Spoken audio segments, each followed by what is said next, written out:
금년이 종교개혁 500주년인데 이 종교개혁 500주년을 맞이해서 오늘날 한국교회는 어떻게 나아가야 하겠는가? 바른 처방은 무엇인가? 그러려면 우선 진단을 바로 해야 합니다. 병을 바로 알아야 바로 치료할 수 있습니다. 진단을 잘못하면 엉뚱한 치료를 하게 되죠. 예를 들어서 위암 환자인데 멀쩡한 갑상선을 잘라낸 그런 의사가 있습니다. 또 갑상선 환자인데 멀쩡한 위를 잘라낸 그런 또 의사가 있어요. 사람 잡는 의사지요. 돌팔이 의사. 이런 것이 우리나라에 있었습니다. 자, 그러면은 지금 한국교회는 어떤 문제를 가지고 있느냐, 어떤 위기를 가지고 있느냐, 여러 가지 많은 위기를 가지고 있습니다. 많은 사람들이 이야기합니다. 저출산, 고령화로 인한 교인 감소, 주일학교 학생 감소, 다음 세대 신앙 전수 문제, 또 교회 재정 약화, 교역자의 비리 부패, 대형 교회의 비리 부패 문제 등등 여러 가지 많은 이야기를 하고 분석을 하고 말을 하고 있습니다. 그러나 현재 제일 중요한 문제는 이 모든 것보다 더 중요한 가장 심각한 문제는 한국교회 신학적 위기가 아닌가. 다르게 말하면 신앙적 위기다. 이렇게 말할 수 있습니다. 무엇이냐? 기독교의 근본 신앙이 흔들리고 있다. 그 제일 기본적인 핵심 진리, 교리가 흔들리고 있다. 이것은 어떤 교회의 무슨 그런 윤리 문제 이런 것보다 더 심각하다 할 수 있어요. 그 구원론이 흔들리고 있다. 구원론이 무엇입니까? 사람이 어떻게 하면 구원을 받을 수 있는가? 어떻게 해야 천국에 들어갈 수 있는가? 어떻게 하면 영생을 얻을 수 있는가? 이것보다 더 중요한 것은 없습니다. 우리가 예수를 믿는 이유이기도 하고 교회에 나오는 이유이기도 한데 이 제일 중요한 문제에 대해서 지금 흔들리고 있다는 것입니다. 종교개혁도 이런 근본적인 문제에 대한 질문에서 생겨났습니다. 종교개혁은 처음에는 부패한 교회를 개혁해 보겠다 해서 생겨난 것이 아닙니다. 마르틴 루터가 1517년 10월 31일에 95개의 조항을 내걸 때는 당시에 타락한 가톨릭 교회를 바로 잡아야 하겠다, 개혁해야 되겠다고 해서 시작한 것이 아닙니다. 루터는 1517년 당시 가톨릭 교회에 충성된 신부로서 사제로서 가톨릭 교회 안에 머물고 있었습니다. 그런데 늘 그를 괴롭히는 문제는 사람이 어떻게 하면 구원받을 수 있는가? 하나님은 어려우신 하나님, 죄를 벌하시는 공의의 하나님인데 어떻게 사람이 그 진노하시는 하나님 앞에 어렵다함을 받을 수 있는가? 어떻게 하면 하나님 앞에서 내가 어렵다 인정받고 마음의 평안을 누릴 수 있는가 하는 것이었습니다.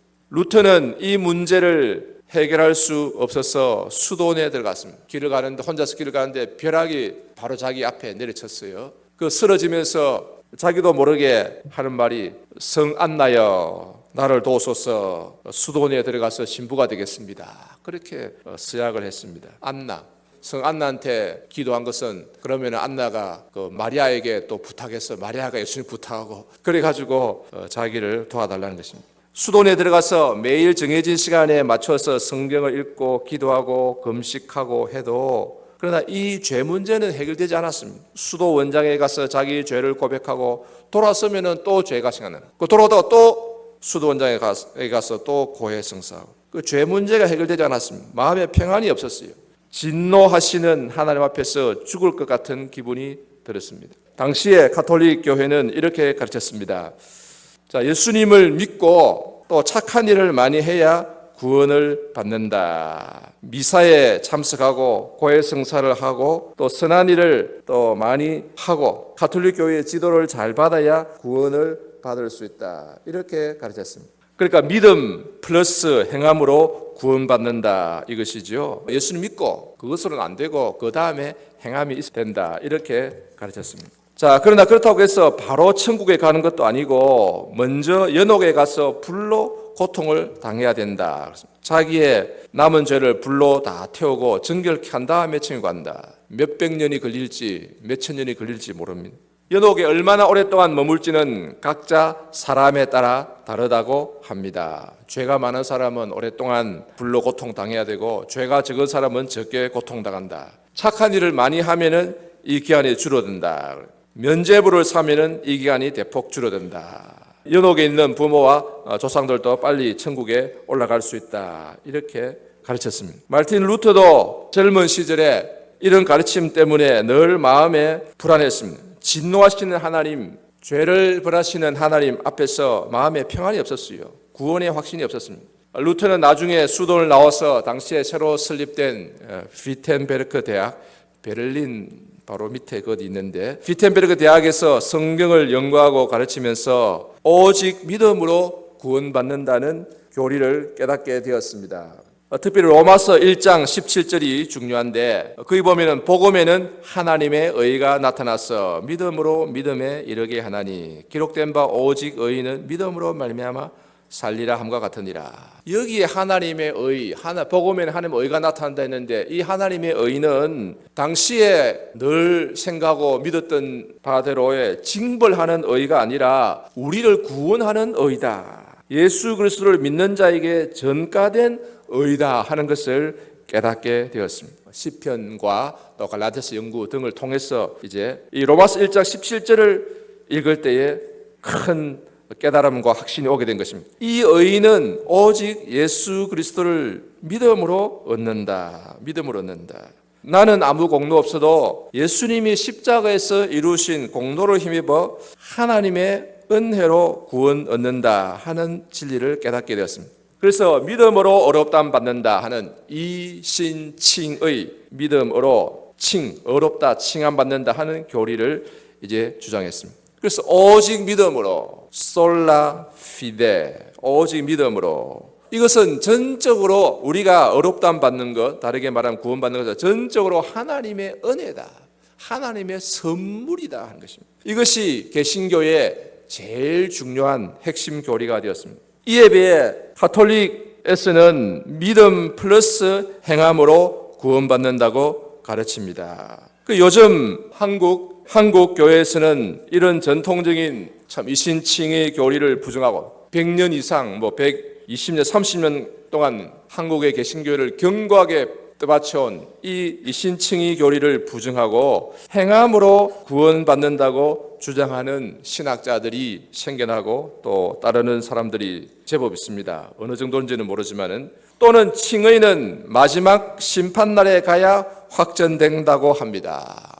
그 심판날 되기 전에는 모른다. 이걸 소위 유보적 칭의론이라 이렇게 말합니다. 한국의 신학자들이 소위 유명한 신학자들이 이렇게 주장해요. 예수님을 믿은 후에 그 사람이 행하는 행함을 보고서 구원 여부를 판단할 수 있다. 그러니까 믿음, 예수님 믿고 플러스 그 후에 행함으로 구원받는다는 주장이죠. 그리고 가톨릭 교리와 같습니다. 그러니까 개신교가 타락하면은 가톨릭으로 돌아가는 게 발전이 아니고 옛날에 종교개혁 시대에 타락했던 그 모습으로 돌아가는 겁니다.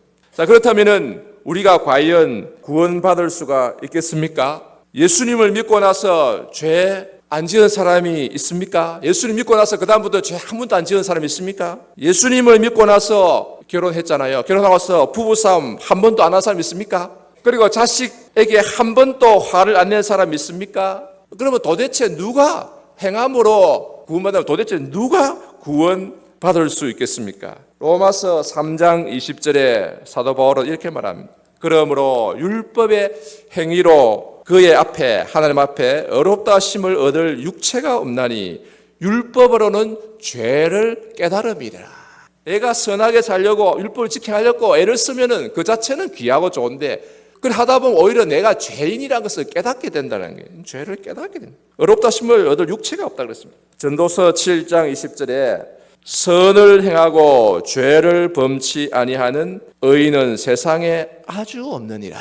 그런 사람은 이 세상에 한 명도 없다는 거예요. 예수님 외에는 아무도 없습니다. 모세도 화를 냈고, 모세도 성질 있고요. 다 죄 없는 사람은 한 사람도 없습니다. 따라서 행함으로 천국에 들어간다고 주장하는 사람들은 우선 다른 사람은 말할 것 없이 자기 자신부터 천국에 들어가겠습니까? 자기 자신은 천국에 들어갈 자신이 있습니까? 못 들어갑니다. 행함으로 들어간다면은 믿음 후에 믿음 플러스 행함으로 천국에 들어간다면 자기도 죄가 있는데 어떻게 들어가겠습니까? 따라서 분명한 사실은 행함으로 천국에 들어간다고 주장하는 사람은 만일 끝까지 그렇게 완강하게 주장한다면은 그 사람은 천국에 못 들어간다는 사실입니다. 이것은 확실합니다. 그러나 우리는 예수님을 믿음으로 예수 그리스도의 피공로 의지하여 천국에 들어가는 줄로 믿습니다.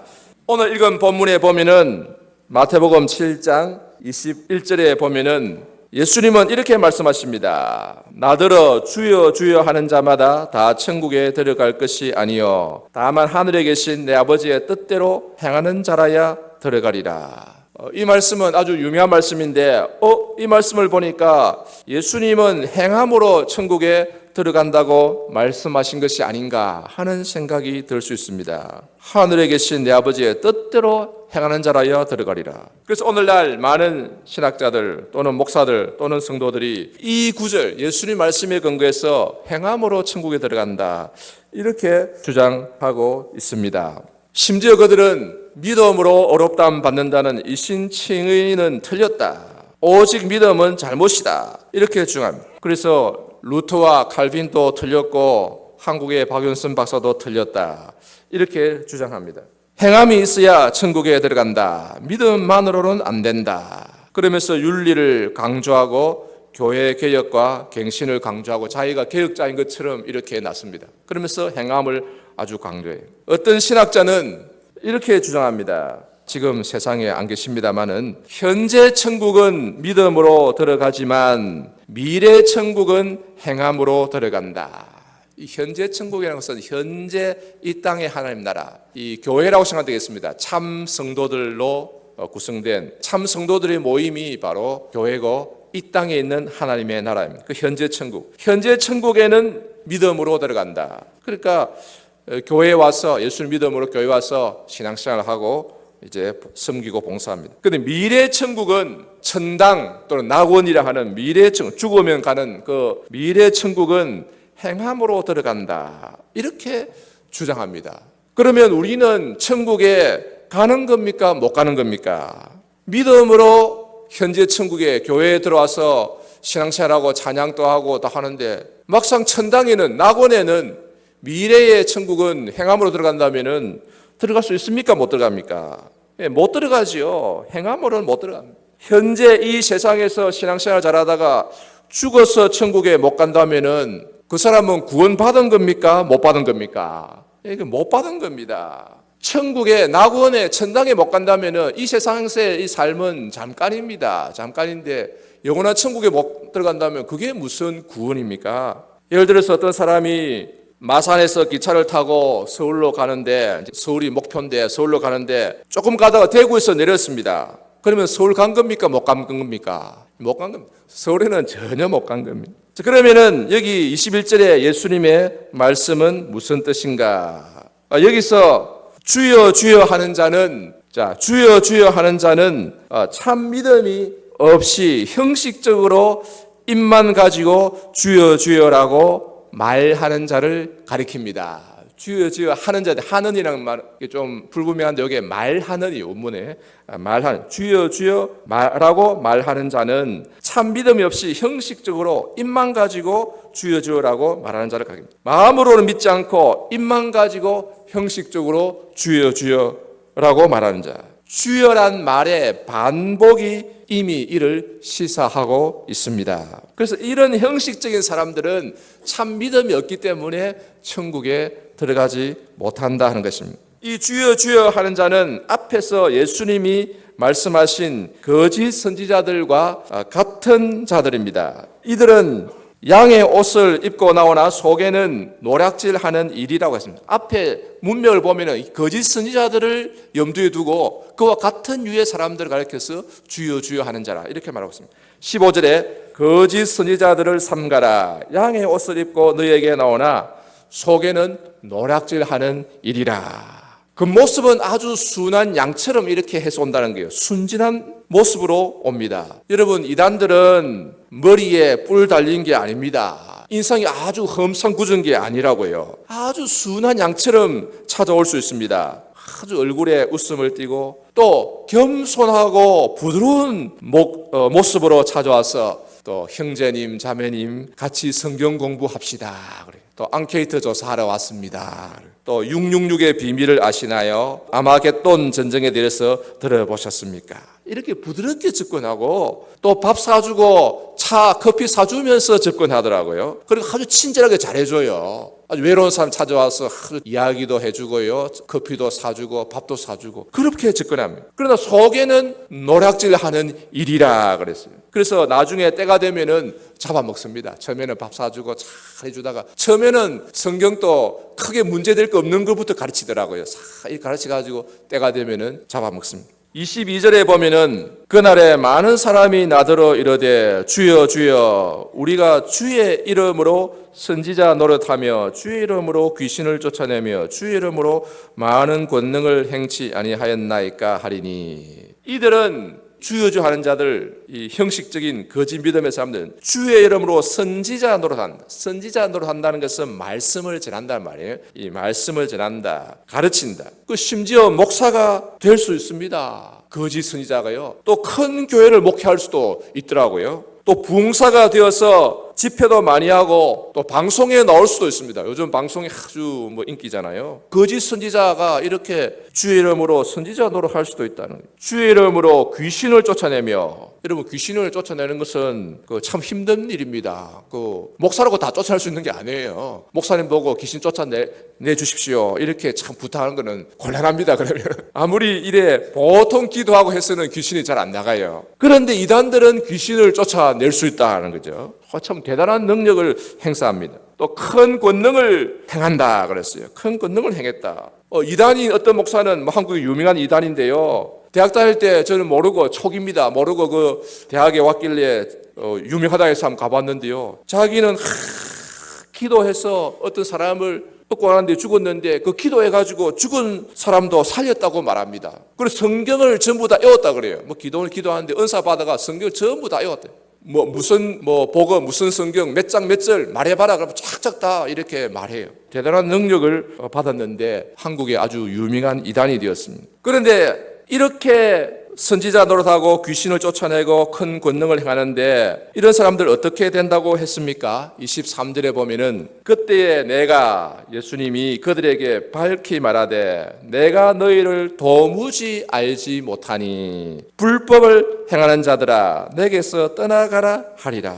내가 너희를 도무지 알지 못한다. 불법을 행하는 자들아 내게서 떠나라 가라. 이들은 불법을 행하는 자들입니다. 한 번만 한 그런 게 아니고 이건 상습적으로 늘 불법을 행하는 자들. 이 헬라가 보면 그렇게 되어 있습니다. 상습적으로 일상적으로 불법을 행하는 자들, 악을 행하는 자들, 상습적으로 악을 행하는 자들. 이들은 천국에 들어오지 못한다는 것입니다. 예수님이 계신 곳에 절대 오지 못한다. 내게서 떠나가라.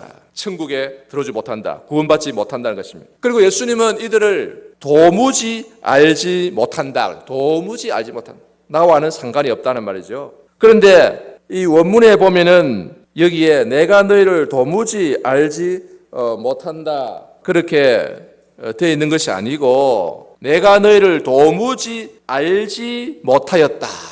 이게 맞습니다. 원문에는 과거로 되어 있습니다. 헬라어로 아오리스타라 그러는데 이 과거로 되어 있습니다. 내가 너희를 도무지 알지 못한다가 아니고 알지 못하였다. 그래서 영어 번역에 보면은 다 한결같이 과거로 번역을 해놨습니다. 자, 거기 보면은 I never knew you. 저 영어에는 이게 차고가 없습니다. 문장이 똑같아요. 이거는 다르게 번역할 가능성도 없습니다. 번역이 다 똑같습니다. 글자 한 자 안 틀리고 똑같습니다. 내가 너희를 never 도무지 알지 못하였다. 안 적이 없다. 그런데 우리나라 이 성경 번역에 보면은 다 현재로 잘못 번역해 놨더라고요. 바로 한 것을 아직 제가 못 찾았습니다. 이 참 이상합니다. 우리나라에 그래 학자들도 많고 번역가들도 많은데 전부 현재로 도무지 알지 못하니 현재로 했습니다. 그래서 이런 잘못된 번역에 기초해서 행함으로 천국에 들어간다. 즉 이 불법을 행하는 자들, 이 사람들은 이제 악을 하기 때문에 나중에 예수님이 알지 못한다고 말하기 때문에 이제 천국에 들어가지 못한다. 이렇게 정해요. 그 행함으로 천국에 들어갈지 못 들어갈지가 결정된다. 그렇게 주장합니다. 그러나 이 본문에 이 예수님의 말씀의 뜻은 내가 너희를 도무지 알지 못하였다. I never knew you니까 즉 한 번도 안 적이 없었다 하는 그런 말입니다. 한 번도 안 적이 없었다. 즉 처음부터 너희를 안 적이 한 번도 없었단 말이에요. 즉 예수님은 이들 주여 주여 하는 자들, 거짓 선자들을 처음부터 쭉 몰랐다는 거예요. 처음부터 나와는 관계없는 사람들이었다. 무슨 말입니까? 이들은 처음에는 예수님 믿는 믿음이 있었는데 믿은 후에 행함이 따라주지 못해서 천국에 못 들어가는 것이 아니라 처음부터 아예 믿음이 없었다 하는 것입니다. 거짓 선지자들, 이단들 처음부터 예수님을 믿은 적이 없어요. 물론 하나님 말씀을 전하고 설교도 하고 능력도 행했지만 그러나 참 믿음이 있었던 적은 한 번도 없었다. 즉 예수님 믿었던 적이 없었다. 불신자였다는 거죠. 사람 눈에는 잘 믿는 것처럼 보이고 막 그랬지만은 그러나 사실은 예수님과 한 번도 올바른 관계가 있었던 적은 없었다. 그들은 처음부터 참 믿음이 없었기 때문에 거짓으로 입으로만 주여 주여 했다. 주님의 이름을 부르고 또 선지자 노릇도 하고 말씀도 전하고 가르치고 봉사도 하고 집회도 하고 그렇게 얼마든지 할 수 있다는 거예요. 그러면서도 아주 태연하게 불법을 자행하고 나쁜 아주 그 불법을 행하고 이런 사람들은 천국에 들어오지 못한다는 것입니다. 왜냐하면 처음부터 예수님을 믿는 믿음이 없었기 때문에 믿음이 없기 때문에 잘못되었기 때문에 천국에 들어오지 못한다는 것입니다. 다시 말하자면은 처음에 믿음이 있었는데 그 후에 행함이 없었기 때문에 천국에 못 들어가는 것이 아니라 그래서 믿음 후에 행함이 있어야 천국에 들어간다는 것이 아니라 이들은 처음부터 믿음이 없었기 때문에 천국에 들어가지 못한다. 즉 오직 믿음으로 참 믿음으로 천국에 들어간다는 것을 말해 줍니다. 이런 점에서 믿음 플러스 행함으로 천국에 들어간다고 주장하는 가톨릭의 주장, 오늘날 개신교의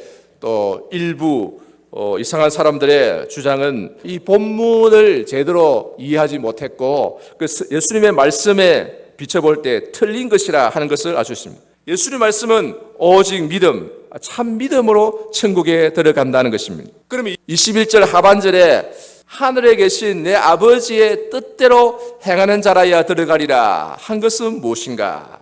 참 믿음이 있는 자는, 예수님을 참으로 믿는 자는 하나님의 뜻대로 행하게 되고 하나님의 뜻대로 행하는 삶을 살게 되고 이런 사람들이 천국에 들어간다는 말입니다. 그래서 하나님 아버지의 뜻대로 행하는 자는 이들은 바로 참 믿음이 있는 사람들이에요. 입만 주여 주여 하는 자들이 아니라 참 마음으로 믿는 자들, 참 그리스도인들, 참 성도들입니다. 그런 사람은 물론 하늘에 계신 하나님 아버지의 뜻대로 행하는 삶을 살게 됩니다. 참 믿음 있으면은 그렇게 살게 되는 거죠. 참 믿음에서 올바른 행함이 나오고 착한 삶이 나오는 것입니다. 그래서 종교개혁자들이 말했듯이 성경에도 있듯이 행함은 믿음의 열매입니다. 행함은 믿음의 열매이고 또 믿음의 결과입니다. 또 다르게 말하면 성령의 열매라 이렇게 말할 수 있어요.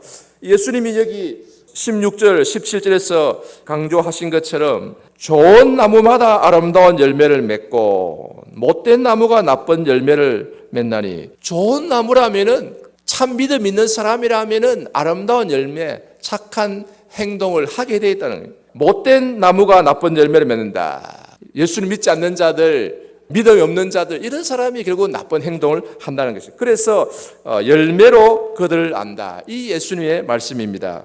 아무리 우리가 자식에게 사람에게 아무리 착하게 살아라 바르게 살아라고 말해도 그 참 믿음이 없으면은 되지 않습니다. 그러나 예수를 믿는 참 믿음이 있으면은 자기 스스로 알아서 내가 이렇게 살면은 안 되지. 바로 살아야겠다고 생각을 하고 스스로 바른 삶을 살게 됩니다. 최소한 바르게 살려고 노력하게 됩니다. 또한 그 사람 안에 계신 성령께서 그 사람을 도우시고 또 바른 길로 인도하십니다. 우리는 물론 비록 때때로 또 자주 실수하고 넘어지고 실패할 때도 많이 있지만 그래도 회개하고 바로 살아야겠다고 결심하고 노력합니다. 그래서 이런 회개와 또 결심, 노력이 중요한 것이에요. 우리가 완전히 되지는 못하지만은 이런 노력이 있다. 회개와 결심이 있다. 이것이 중요합니다. 그렇게 바로 살아야겠다는 마음을 가지고 노력하다 보면은 그 세월이 지나면은 그 예수님 믿고 나서 세월이 좀 지나야 됩니다. 몇 년 만에 많이 변하기도 하지만은 그러나 몇십 년이 지나야 이렇게 변화가 조금 될 수 있습니다. 그래서 세월이 지나면 조금씩 변화가 됩니다. 나이가 들어서 좀 이렇게 힘이 빠져야 많이 성숙해요. 왜냐면 힘이 빠지면 서로 막 싸우기 싫으니까. 자, 그러면 우리가 이 땅에서 완전해질 수 있는가? 우리가 이 세상에서 살아있는 동안에 완전해질 수 있는가? 소위 완전하게 성화될 수 있는가? 성화는 이제 거룩하게 되는 것, 죄에서 벗어나는 것을 말하죠. 이 문제에 대해서 하이델베르크 요리문답 제114문은 이렇게 질문하고 답을 하고 있습니다. 하나님께 회개한 사람은 이 계명들을, 율법의 계명들, 10계명을 포함한 율법의 계명들을 완전히 다 지킬 수 있습니까? 이에 대한 답은 no입니다. 아닙니다. 이 생에서 가장 거룩한 사람이라 할지라도 이 순종의 작은 시작을 할 따름입니다. 이 세상에서 가장 거룩한 사람, 성도라 할지라도 이 순종, 하나님 말씀에 대한 순종의 작은 시작을 할 따름이다. 하나님이 보실 때는 우리가 아주 부족하다는 거예요. 우리 딴에는 열심히 잘 믿고 올바르게 살고 착하게 살려고 노력해도 하나님 보실 때는 매우 부족하다. 그러면 우리는 언제 완전히 성화되느냐? 언제 죄에서 완전히 벗어나게 됩니까? 하이델베르크 요리문답 제42문의 답에서는 이 질문하고 이렇게 답을 합니다. 우리의 죽음은 죄의 소멸이요 영생에 들어가는 관문입니다. 성도의 죽음은 죄에 대한 그 갑지불이 아니고 오히려 죄가 소멸되는 거다. 죄가 완전히 없어지고 죄에서 벗어나는 것이고 영생을 천국에 들어가는 하나의 길이다. 이렇게 말하고 그 성도는 죽을 때에 죽음을 통해서 죄에서 완전히 벗어난 육체를 벗어나고 영혼이 이제 천국에 가는 그 죄에서 완전히 벗어나고 또 영생에 들어간다. 그래서 성경은 시편에 보면은 하나님께서 성도의 죽음을 귀하게 보시는도다. 성도의 죽음은 한편으로는 슬프지만은 또 귀하다. 성도의 죽음을 귀하다. 또 요한계시록 14장 13절에 지금 이후로 주 안에서 죽는 자들은 복되도다. 주 안에서 죽을 때 복되는 거예요. 뭐 인간적으로 슬픈 것도 많이 있지만은 그러나 그 죽음을 통해서 나그네 천국에 들어가서 참된 안식을 누리고 영생을 누린다. 그런 점에서 주 안에서 죽는 자들은 복되다. 이렇게 말하고 있는 것입니다. 따라서 이 세상에 사는 날 동안에 우리는 늘 부족합니다. 죄와 연약함에 휩싸여 있습니다. 그래서 우리는 늘 겸손하고 엎드려야 됩니다. 회개해야 됩니다. 그래서 언제 우리가 죄에서 완전히 벗어나야 되느냐? 죽을 때. 그 말은 무엇입니까? 죽기 직전까지는 내가 부족하고 연약하고 죄를 지을 수 있고 또 부부싸움 할 수도 있으니까 어떤 사람이 말하는데 방송에서 말하는데 보니까 남편이 얼마나 성질이 고약한지 밥상을 집어 던지고 말이에요. 마음에 안 든다 밥상을 집어 던지고 했는데 그 남편이 떠나고 나니까 참 너무 쓸쓸하고 안 좋다. 그래서 하는 말이 밥상을 집어 던지는 남편이라도 남편이 있어야 된다. 그러니까 있는 게 좋다는 거예요. 우리가 죽기 전에는 완전한 성화는 불가능하다. 이것이 또 우리의 존재의 현실입니다. 죄 용서함 받았지만 법적으로는 죄 용서함 받았지만은 하나님의 자녀이지만은 실제 모습으로는 또 죽을 때까지는 또 죄가 우리를 괴롭히고 있다. 이것이 현실이. 그렇지만 참 믿음이 있는 사람은 하나님의 은혜로 조금씩 변화되어 갑니다. 왜냐하면은 우리 안에 내 안에 성령이 계셔서 역사하시고 성령이 우리 마음을 주장하시고 죄 지을 때는 우리 마음을 불편하게 만들어. 그러면 안 되지. 늘 양심에 고소를 합니다. 그리고 찬송하고 또 예배드리고 착한 할 때는 마음이 또 편안하고 기뻐요. 이 성령이 우리 안에서 역사하십니다. 또 하나님의 말씀이 우리 안에서 역사하십니다. 우리가 읽고 듣는 말씀이 계속 우리를 또 지도합니다. 그래서 이런 사람은 나중에 천국에 들어가게 되는데 우리가 천국에 들어가는 것은 우리의 행함 때문이 아니라 성령의 역사로 말미암은 것이라 할지라도 우리의 행함 때문이 아니라 오직 예수님의 피 공로 때문에 들어가게 됩니다. 우리가 이 생을 마치고 죽을 때에는 나의 행위 때문이 아니라 오직 예수님의 피 공로로 구원받는 줄로 믿습니다. 예수님이 우리의 죄를 다 용서해 주셨기 때문에 이 죄사함이고 이게 칭의입니다. 어렵담. 예수님의 공로를 힘입어 천국에 들어가게 되는 것입니다. 따라서 우리가 이 세상에서 착한 일을 하는 것은 구원받으려고 하는 거 아니라 하나님이 우리에게 베풀어 주신 구원의 은혜에 감사의 표로 행하는 것입니다. 하나님 감사합니다. 어찌할 수 없는 죄인을 예수님의 피로 구원해 주시고 천국에 들어가게 해 주시니 너무너무 감사합니다. 그래서 감사의 표로서 우리가 부족하지만 조금이라도 착한 일을 기쁨으로 행하는 것입니다. 그래서 하이델베르크 여러분들께서는 우리 성도의 모든 행함을 감사의 규칙들이라 이렇게 말하고 있습니다.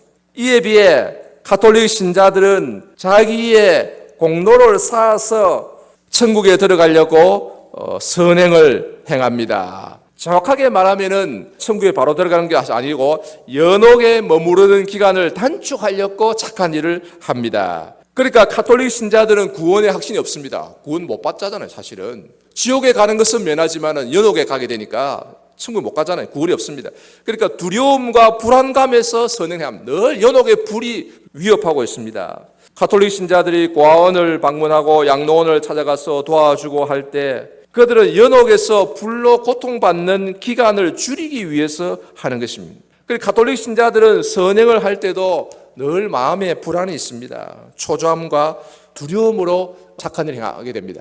그런 선행은 하나님이 기뻐하지 않으십니다. 오직 우리 예수님을 믿고 감사를 행하는 이 선행은 하나님이 기뻐 받으십니다. 그런데 사실은 보니까 대부분의 가톨릭 신자들은 이 선행에 별 관심이 없는 것 같아요. 어떻게 보면은 가톨릭 신자들이 대체로 막 착한 것 같은데, 저 이슬람보다는 좀 나은 것 같은데, 그런데 또 보면은 거짓말을 잘하고 약속을 잘 안 지켜요. 안 지키고 또 어떤 사람들은 예사로 나쁜 짓을 행합니다. 왜냐? 이 나쁜 일을 해도 미사에 참석해서 그 사제에게서 성채, 떡이죠. 이 과자 같은 거, 성채를 받아 먹으면은 죄를 용서받는다고 가르치니까요. 신부가 딱 입에 넣어주는 그걸 받아 먹으면은 예수님이 우리 몸에 들어와서 죄를 다 용서해 주시는. 그 걱정이 없습니다. 그러니까 이 마약 밀매하는 사람도 필리핀에서 마약 밀매 참 많잖아요. 마약 밀매하는 사람도 태연하게 밀매한다고 해요. 왜냐? 미사에 가서 그 신부에게서 성채를 받아 먹으면 되니까요. 그리고 신부에게 가서 또 고해성사 이렇게 마약을 밀매하고 뭐 사람을 죽이고 했습니다. 고해성사 하면 되니까요. 그리고 마약 팔아서 돈 벌어서 헌금하면은 그게 또 공로로 인정받아서 또 천국에 빨리 가니까요.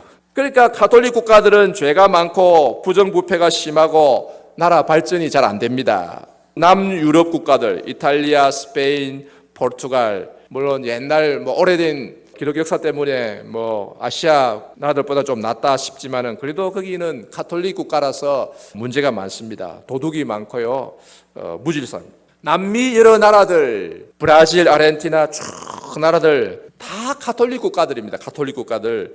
중미도 마찬가지고 그 다 부정부패가 많고 범죄가 많지요. 필리핀도 가톨릭 국가입니다. 마약 사범이 많고 사람들 약속을 잘 안 지키고 안 지켜도 예사예요. 기분 나쁘면 총으로 사람을 쏴 죽인다고 합니다. 대체로는 착한 것 같은데 또 그렇게 일이 잘 안 돼요. 일 시키면 일 잘 안 합니다. 근본 원인은 행함으로 구원받는다고 가르치기 때문입니다. 행함으로 구원받는다고 가르치면 행함이 많아지는 것이 아니라 실제로는 행함이 무시되고 윤리가 타락합니다. 굉장히 역설적이죠. 왜냐하면 행함으로 구원받는다고 가르치면 다음에 행하면 되니까요. 다음에 행해서 갚으면 되니까 지금은 죄 짓자 이래 됩니다. 죄 지어도 고해성사하고 착한 일 하면 되니까 보속이라 그러죠. 기도하고 신부가 가르친 대로 기도하고 금식하고 또 자선을 행하면은 죄를 또 이렇게 갚을 수 있으니까 그 지금은 죄 좀 지어도 괜찮다 이렇게 됩니다. 우리 학생들 같으면은 학교에서 시험을 한 주 연기해 주면은 어떻게 되겠습니까? 학생들 여러분 열심히 공부하십시오 하고 시험을 한 주 연기해 주면은 어떻게 될까요? 학생들은 공부를 열심히 하는 게 아니라 대다수는 놉니다. 놀아요. 이번 주까지는 놀고 다음 주부터 공부하면 되겠네. 그래서 이번 주는 놀자. 이런 학생이 훨씬 더 많아요. 그래서 학생들이 좋아하는 말은 다음에 공부할게요. 다음에 안 돼요. 내일부터 공부할게요. 오늘은 놀고 내일 공부할게요. 또 내일 되면은 또 오늘만 놀고 내일부터 공부할게요. 내일부터. 그래서 내일을 좋아해요. 그러다가 5년이 가고 10년이 가고 맙니다. 이 가톨릭 교회도 이와 같습니다. 행함으로 구원받는다고 가르치니까 다음에 착한 일을 하면 앞에 죄를 또 갚을 수 있으니까 우선은 좀 나쁜 짓 해도 괜찮다 이런 생각이 드는 거예요. 다음에 착한 일 하면은 전에 나쁜 행동이 보상된다고 믿으니까 지금 나쁜 짓 해도 뭐 괜찮다. 그러다가 나이가 60이 되고 70이 되고 그러다가 죽어버립니다. 그래서 가톨릭 국가들은 대개 윤리가 엉망입니다. 성도덕이 문란하고 거짓말이 많고 사기, 범죄가 많고 그 가톨릭이 들어가면 나라가 대개 발전하지 않습니다. 이에 반해 믿음으로 구원받는다고 가르치는 개신교회가 들어간 나라들은 윤리가 향상되고 나라가 발전합니다. 유럽에서는 루터파가 들어간 독일, 또 덴마크, 스웨덴, 노르웨이 이런 나라들이 뭐 요즘은 별로 신앙이 많이 떨어졌지만 그래도 사회적으로 윤리적으로 괜찮은 편이에요. 또 개혁교회가 들어간 네덜란드, 또 스코틀랜드, 뭐 미국 이런 데도 대개 윤리가 좀 상대적으로 괜찮고 비교적 정직하고 나라가 발전했습니다. 가톨릭 교회와는 다르게 우리 개신교 신자들은 감사함으로 선행을 행하게 됩니다. 하나님이 독생자를 보내주셔서 우리의 죄를 다 용서해 주시고 구원해 주신 은혜에 감사하여 선한 일을 합니다. 우리가 천국에 들어간 것을 감사해요. 아무 공로 없는데 오직 예수님의 은혜로 피술 피공로로 천국에 들어간 것에 감사하여 기쁨으로 선행을 하는 것입니다. 그 하나님 은혜로 구원받은 것을 확신하면서 감사함으로 선행을 행합니다. 오직 믿음으로 하나님 은혜로 천국에 들어가게 된 것에 감사하여 즐겁고 기쁜 마음으로 하나님을 섬기고 봉사하는 것입니다. 자, 그러므로 사랑하는 우리 성도 여러분 모두 하나님이 우리에게 베푸르신 은혜에 감사하면서 기쁨으로 하나님을 섬기는 성도들이 다 되시기 바랍니다. 나는 공로 없으나 오직 예수 그리스도의 공로 의지하여 천국에 들어가게 된 것을 감사하면서 이미 천국 백성 된 것을 확신하면서 구원받은 것을 확신하면서 선한 일에 힘쓰는 성도들이 다 되시기 바랍니다. 그래서 이 세상 사는 날 동안에 구원받은 천국 백성으로서 이 세상에서 빛이 되고 소금이 되는 삶을 사시기 바랍니다. 이를 위해 우리에게 주어진 시간들을 아끼고 잘 활용해서 이 세상 사는 날 동안에 선한 일을 많이 하고 그리고 마침내 천국에 나아가는 성도들이 되시기를 바랍니다. 아멘.